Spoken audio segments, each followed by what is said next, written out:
Hi friends, నేను బాగున్నాను. మీరంతా బాగున్నారనుకుంటున్నాను. మా విలేజ్లో వర్షం బాగా పడుతుంది. బయటికి వెళ్ళలేని పరిస్థితి. అందుకే ఈ వర్షానికి బాగా వేడివేడిగా గోంగూర బిర్యానీ తయారు చేస్తున్నాము.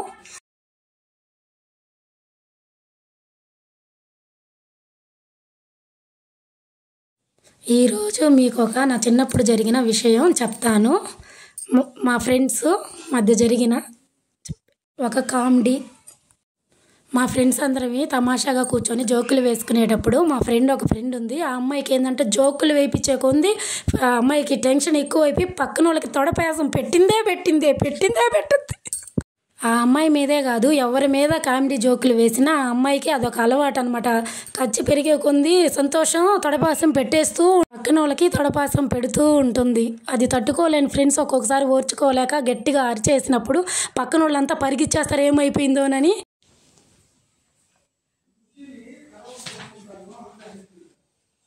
అరుపులకి సార్ కూడా వచ్చి ఏమైందమ్మాయి అంటే సార్ అంటే ఆ అమ్మాయి అంతలేకే చెప్పకండి సార్ తిడతాడేమో అని భయపడింది. అందువల్ల సార్ బల్లి పడింది అని చెప్పాము. సార్ వెళ్ళిపోయారు. మళ్ళీ జోకులు వేసుకుంటా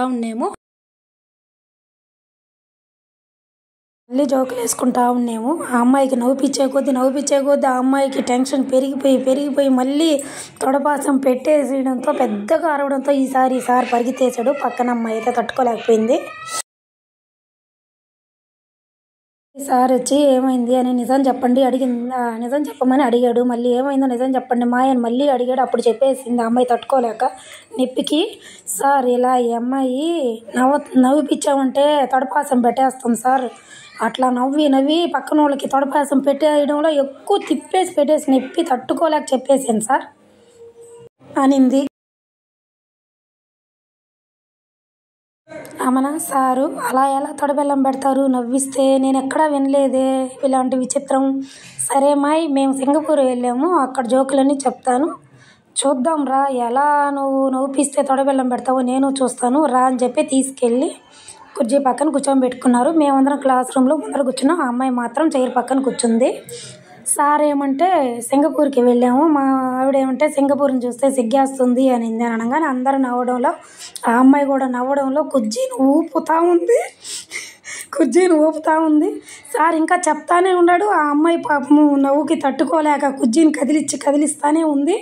తర్వాత చెప్పి సార్ జోకులు వేయడంలో అందరూ నవ్వడంలో ఆ అమ్మాయికి ఇంకా ఎక్కువ అయిపోయేసి చైర్ని లాగేసింది. సార్ అయితే కింద పడిపోయారు. సార్ పడిపోయే లోపల మేమందరం వచ్చి గబగబా లేవదీసి కూర్చోబెట్టాము. ఆ విషయము హెడ్ మాస్టర్ దాకా వెళ్ళింది. మన సార్ కూడా వచ్చేసి ఏం సార్ ఏమైంది అంటే ఇలా చెప్పారు వీళ్ళు, అది ఎలా జరుగుద్ది అని చెప్పి నేను తీసుకొచ్చి పక్కన కూర్చోబెట్టి జోకులు వేసాను.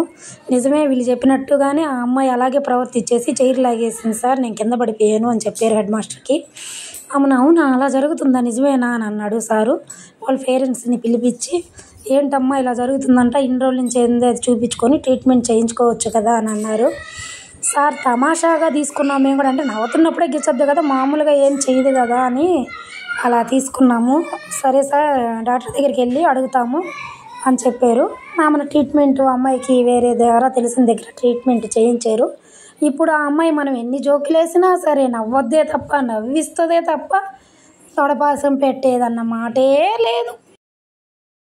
ఇదే ఫ్రెండ్స్ నేను చెప్పాలనుకుంది. మేము చదువుకునేటప్పుడు స్కూల్లో ఈ విషయం మాత్రం నేను ఎప్పటికీ మర్చిపోలేను. మేమందరం కలిసినప్పుడు చెప్పుకొని నవ్వుకుంటూ ఉంటాము. ఇదే నా ఫస్ట్ లాంగ్ వీడియో. మీకు ఎలా అనిపించింది, బాగుందా ఫ్రెండ్స్? ఇది నా ఫస్ట్ వీడియో కాబట్టి వాయిస్ కొంచెం తడబడుతున్నట్టుంది. మీకు నచ్చితే కనుక తప్పకుండా లైక్ చేసి సబ్స్క్రైబ్ చేయండి. ఇది నా ఫస్ట్ వీడియో కాబట్టి మీకు కూడా ఇలాంటి ఫ్రెండ్స్ ఇలాంటి మెమోరీస్ ఉన్నాయా? మీకు కూడా గుర్తొచ్చుంటాయి కదా ఫ్రెండ్స్. అంతే ఫ్రెండ్స్, నెక్స్ట్ వీడియోలో కలుసుకుందాం.